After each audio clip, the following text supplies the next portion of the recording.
Which of the following, if true, is the strongest reason for criticism of the cost-plus pricing system as an economically sound method of paying government contractors? Well, let's look at this cost-plus system. It's a formula which adds the prior year's price, adds to the prior year's price a certain percentage increase based on current inflation rates. So basically, it's the whatever last year's cost was plus some formula based on inflation. That's why it's called cost-plus. So we need a reason that that's a bad idea.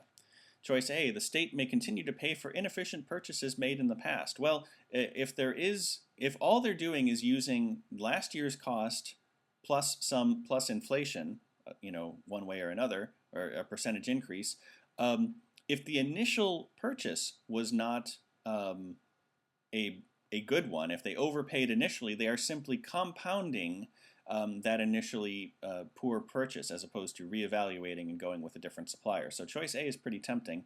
Let's check the other ones though. The inflation rate has fluctuated greatly over the last decade. Well, since it's adjusted each year based on inflation, inflation can fluctuate all at once and the price is adjusted. C, the price will be determined largely by the cost of the raw materials. That's not actually true since they're just using the last year's price. If raw materials prices go up or down, that won't matter. They're simply using last year's price plus this percent increase. D, many taxpayer groups are outraged at the sums the government spends on toilet seats. That's probably true, but it's not a criticism of the cost-plus method. E, cost-plus is based on past historical prices, so it might not encourage improvements in toilet seat design.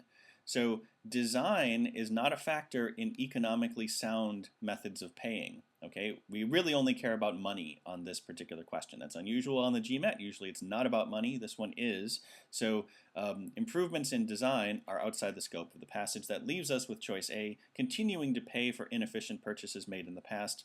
That is a criticism of cost plus as an economically sound method.